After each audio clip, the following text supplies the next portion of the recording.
जिसको third world country समझा जाता है, तरह तरह की बातें की जाती हैं। ओ जी हम ये निकम्मे नालायक लोग। पाकिस्तान के मुसलमानों को वो बताएं कि देखो भाई तुमने अलहदा मुल्क किया, देखो क्या किया, हम चांद पे पहुंच गए। एक सरदार जी मुझे मिले, वो कहते हैं पता नहीं वो उत्ते गए भी हैं कि नहीं गए, मोदी ने बड़े पैसे जाया करते साढ़े ते लाता। मैंने उन्हें कहा कौमों की जिंदगियों में जो डेकेड्स तक रहते हैं, अब इससे कितने बच्चे इंस्पायर होंगे, मुसलमान बच्चे इंस्पायर होंगे। और राइट मेरे प्यारे दोस्तों, मैं हूं हारिस सुल्तान और आज की वीडियो में थोड़ा जोश वलवला आपको ज्यादा नजर आएगा क्योंकि आज मैंने कोई डिप्रेसिंग वीडियो नहीं देखी चंद्रयान पर। चंद्रयान बोलते हैं, चंद्रायन बोलते हैं, हाँ चंद्रयान बोलते हैं मेरा ख्याल, नहीं चंद्रायन बोलते हैं, मैं चंद्रयान बोली जा रहा हूँ। मुझे वन ऑफ द अदर मुझे कोई बताता है कि आप गलत बोल रहे हो। एनीवे आई एम सॉरी, क्षमा चाहते हैं। तो पिछली दफा जो मैंने वीडियो बनाई थी उसमें थोड़ी सी इमोशन ज्यादा हो गए थे, जरा मेरी एनर्जी भी डाउन थी। जैसे मैंने आपको बताया पाकिस्तान में एक फातिमा बच्ची के साथ बड़ा बुरा हुआ था, वो वीडियो फ्रेश देखी थी तो मेरे जहन में चल रही थी। लेकिन आज की वीडियो चंद्रयान के ऊपर फिर से बना रहा हूं क्योंकि कुछ और बातें भी मेरे जहन में आई हैं जो मैं आपके साथ करना चाहता हूं। लेकिन आगे जाने से पहले इस वीडियो को ज्यादा से ज्यादा लाइक करें, शेयर करें, सब्सक्राइब करें और अगर इस चैनल को सपोर्ट करना चाहते हैं तो patreon.com/हारिस-सुल्तान पे जाकर पेट्रियन बन सकते हैं। और अगर कुछ नहीं कर सकते तो नीचे कमेंट्स में अपने जो सच्चे ख्यालात हैं उनका इजहार जरूर कीजिए। तो चलें चलते हैं आज की वीडियो की तरफ। जैसा कि इस वक्त पूरी दुनिया को पता चल गया, नील डिग्रास टाइसन ने भी वीडियो बनाई, बहुत सारे गोरों ने भी वीडियो बनाई चंद्रयान की सक्सेसफुल लैंडिंग के ऊपर। एक बड़ा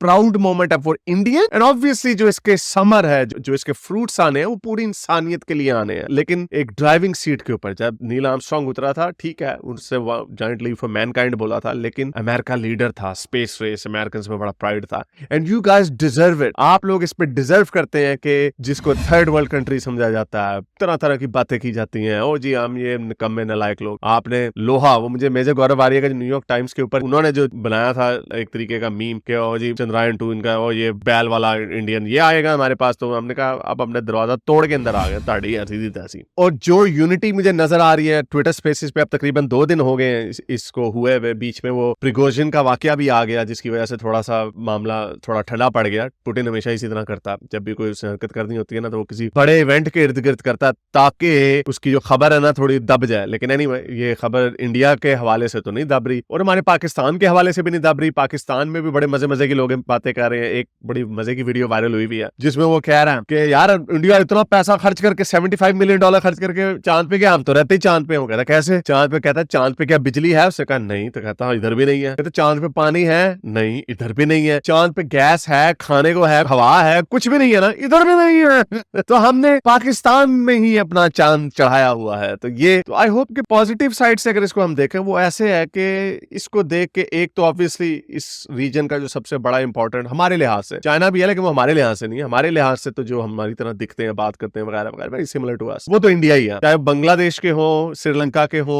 या पाकिस्तान के हो, उनका सेंटर जो है, और आप मजे की बात, इंडिया है भी सेंटर में इन सारे मुल्कों के, वो तो इंडिया ही है। तो obviously India will have to lead from the front. और इंडिया जिस तरह आगे जा रहा है उसमें मैंने पिछली वीडियो में भी कहा था, आई जेन्युइनली बिलीव कि because of the big population, अगर इसकी जीडीपी पर कैपिटा आधी भी होगी तो फिर भी अमेरिकन से ज्यादा होगी ओवरऑल जीडीपी का साइज। और जो इसको सबसे बड़ा फायदा है जिसकी वजह से पूरी दुनिया ग्रेविटेट करेगी या कर रही है इंडिया की तरफ, वो इस वजह से क्योंकि इंडिया एक सेकुलर डेमोक्रेसी है। इंडिया एक डिक्टेटोरियल अथॉरिटेरियन कंट्री नहीं है, कोई डिक्टेटर नहीं ऊपर बैठा हुआ, जैसे पुतिन ने बैठा हुआ, शी जिनपिंग ने बैठा हुआ। मोदी जी आज है, मोदी जी हो सकता है अगले इलेक्शन में ना जीते, चले अगले में जीत भी जाए तो उससे अगले में तो डेफिनेटली नहीं जीतेंगे, तब तो कोई और ही आएगा, 3 टर्म्स हो जाएंगी। सो इंडिया में बहुत ऐसी चीजें हैं जो बाहर की दुनिया को अट्रैक्ट करती हैं, बट भी आना है, आप यहाँ पे भी बात करनी है। लेकिन मैं अभी डिस्क्लेमर दे दूं कि ये बहुत छोटा एलिमेंट है, क्योंकि मैंने अब तक जितना ऑनलाइन देखा, लोग सारे इंडियंस फखर कर रहे हैं और बड़े हम्बल भी हैं। यानी मैंने देखा है, ऑब्वियसली देयर आर ऑलवेज हर तरह के ट्रोल हर जगह पे होता है। हमारे पाकिस्तान में इतने बुरे ट्रोल है, पाकिस्तान में तो परसेंटेज आधी पॉपुलेशन ट्रोल है, लेकिन बड़े यानी एक नया जज्बा नजर आ रहा है। ऐसा जज्बा मुझे 92 के वर्ल्ड कप के बाद नजर आया था पाकिस्तान में कि सारे लोग अपने आप को बड़ा एक समझ रहे थे, लेकिन शायद उसमें कितना सच्चाई थी झूठ था ये नहीं हमें पता, क्योंकि लेकिन अब तो सोशल मीडिया पे हमें नजर आ रहा है तरह तरह के लोग। इवन यहाँ पे मैं कुछ सरदार जी को जानता हूँ, सरदार जी भी जब बड़े भोले भाले लोग होते हैं, वो कहते हैं, एक सरदार जी मुझे मिले, वो कहते हैं पता नहीं वो उत्ते गए भी हैं कि नहीं गए, मोदी ने बड़े पैसे जाया करते साढ़े ते लाता। मैंने उन्हें कहा $75 मिलियन अगर आपके लोगों में बांटते, आपको एक रुपया भी आपके हाथ में नहीं आना था, तो आपको बांट के उन्होंने क्या करना था? तुसी इतने ऑस्ट्रेलिया बैठे हो की कर रहे हो तुसी? ऐसे भोले भाले लोग थोड़े, लेकिन वो भी खुश थे, उन्होंने भी मुझे जुगत मारी, उन्होंने भी कहा पाकिस्तान का कोई स्पेस प्रोग्राम नहीं है। मैं कहा नहीं, हमारा स्पेस प्रोग्राम 1400 साल पहले था, वो हम घोड़े पे ऊपर होके आ चुके हैं।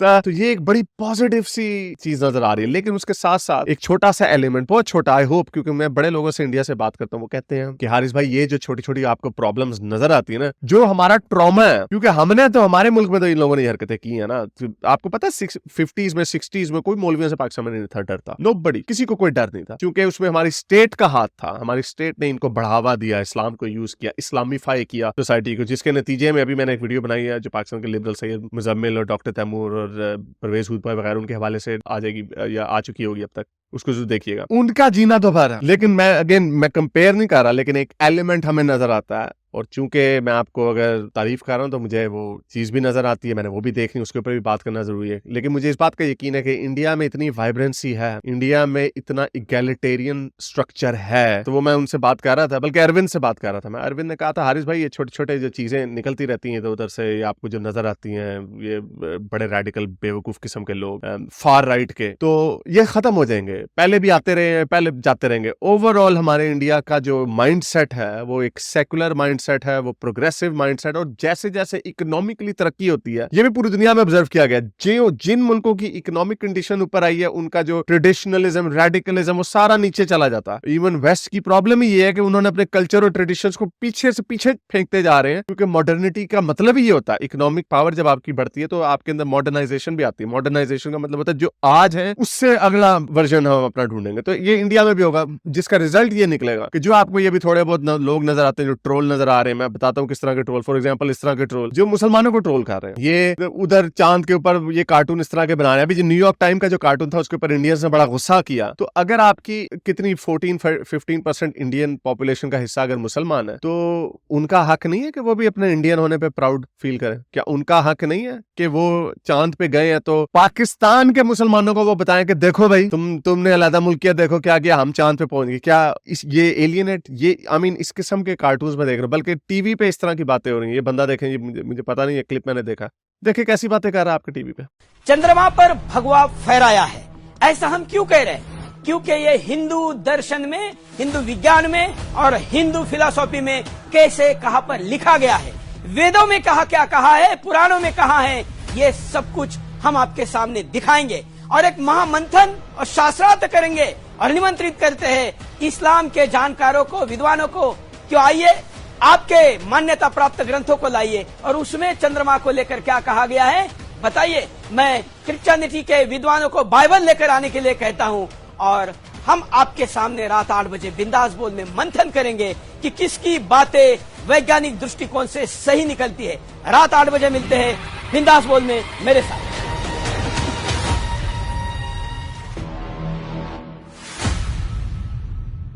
इस तरह के लोग जो बातें करते हैं, तो क्या इससे आप अपने लोगों को एलियनेट करते हैं? 1969 में अभी फ्रेश मार्टिन लूथर किंग का सिविल लिबर्टी की मूवमेंट चली थी, जॉन एफ कैनेडी ने स्याह फाम लोगों को कानून दिया था। रेसिज्म कहने का मतलब ये बहुत ज्यादा रेसिज्म था, लेकिन उन्होंने कुछ इस तरह की तस्दीकें वहां पे की थी, मेरा नहीं ख्याल उन्होंने की थी, लेकिन अगर की भी होंगी तो obviously that wasn't a good thing to do. तो अगेन आई अंडरस्टैंड कि ये एक छोटा सा एलिमेंट है एंड आई होप कि ये छोटा ही रहे, और आई होप कि आप लोग जो मेरी बातें सुन रहे हैं, आप इस तरह के लोगों को कॉन्ट्राडिक्ट करें, आप इस तरह के लोगों को कन्फ्रंट करें, उनकी धज्जियां उड़ाएं ट्विटर पे या सोशल मीडिया पे। अब ये देखें, क्या ये लड़का इंडियन नहीं है? इसको अपने आप को हिंदुस्तानी कहने का हक नहीं है? क्या इसको इंडियन होने पे फख्र करने की जरूरत नहीं है? ये इसरो में काम करता है, one of the chief scientist है, मुसलमान है लड़का, बल्कि उसकी वीडियो देखें। बल्कि अगेन अच्छी चीजें भी हैं। अब ये देखें, ये जी ने ये रिपोर्ट बनाई जिसमें वो इनको प्रेज कर रहे हैं। हालांकि आप लोगों को पता है मुझे इस्लाम से कोई चले, मेरा खाली इस वीडियो में ये बात करने की जरूरत नहीं, लेकिन ये अच्छी बात है, लोगों को साथ लेके चलते हैं, लोगों को वीडियो देखिए।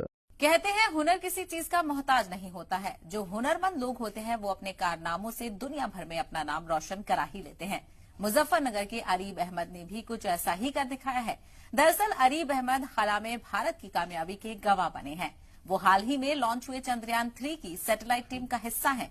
खतौली के रहने वाले काजी मेहताब जिया का इकलौता बेटा अरीब अहमद श्रीहरिकोटा में इसरो के इंजीनियर सेक्शन में साइंटिस्ट है। लगभग 1.5 महीने पहले उनके सेक्शन को जांच के लिए चंद्रयान 3 मिला था। अरीब के मुताबिक साल 2021 से वो इसरो में नौकरी कर रहे हैं। जब से उन्होंने इसरो ज्वाइन किया है तभी से चंद्रयान 3 की तैयारी चल रही थी। अरीब कहते हैं उन्हें आज इस टीम का हिस्सा बनकर बहुत खुशी हो रही है। मिशन चंद्रयान 3 हमेशा से मेरे दिल में बसा था।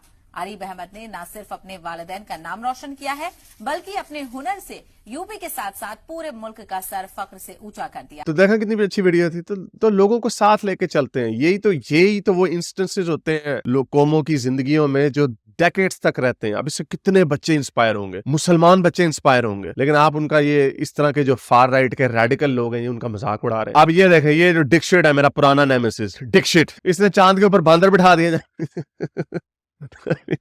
ये क्या है? क्षमा कीजिए, कृपा कीजिए, हमें बताइए ये क्या है? क्या ऊपर बांदर बैठा हुए सके चांद पे? तो इसका मतलब जब गौरव ने नील आर्मस्ट्रांग को भेजा था तो वहां पे ऊपर जीसस बैठे हुए थे। आओ yes son, come welcome to the moon. क्या उसने ये किया था? हर कोई अपना मजहबी चूरन बीच में बेचने लग जाता है। क्यों? Again, there is no Hindu science, there is no Christian science, there is no Muslim science, there is only one science, that is universal science. Universe की एक ही लैंग्वेज है, वो मैथमेटिक्स। मुझे पता है जीरो उन्होंने याद किया, तो न्यूटन भी, उसने भी ग्रेविटी का आपको बताया, लॉज ऑफ मोशन आपको बताया, लेकिन वो पक्का फर्म बिलीवर था गॉड के ऊपर। इब्न अल-हैथम ने, इब्न सीना ने बड़ी डिस्कवरियां मुसलमानों ने की। इसका मतलब ये ब्रिलियंट लोग थे जिन्होंने ब्रिलियंट डिस्कवरीज की। इसका उनके मजहब के या धर्म के सच्चे होने का कोई सबूत नहीं है। तो आई होप कि ये एक छोटा सा फ्रेगमेंट ही हो सोसाइटी का, लेकिन ऑब्वियसली आगे जाने का एक ही रास्ता है, मॉडर्निटी, इंक्लूसिविटी, सारे लोग मिल के साथ जाएं। जिस मुसलमान को अगर आप ये एहसास दिलाएंगे तुम तो हो ही नहीं हम,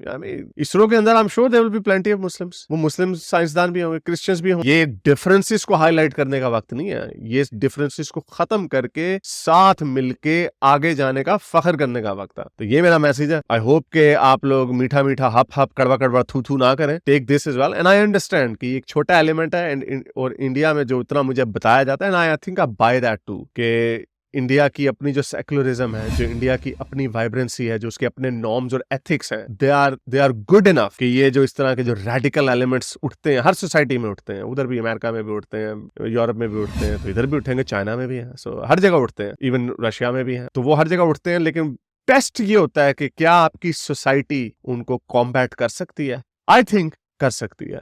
तो चले, उम्मीद करता हूँ आज की वीडियो आपको पसंद आई होगी। इसको ज्यादा से लाइक करें, शेयर करें, सब्सक्राइब करें। अगर इस चैनल को सपोर्ट करना चाहते हैं तो patreon.com/हारिस सुल्तान पे जाकर पेट्रेन में बन सकते हैं, नहीं तो कमेंट्स में अपने ख्यालात का इजहार जरूर कीजिए। अब तक के लिए इतना ही, अगली वीडियो तक साइंस हाफिज।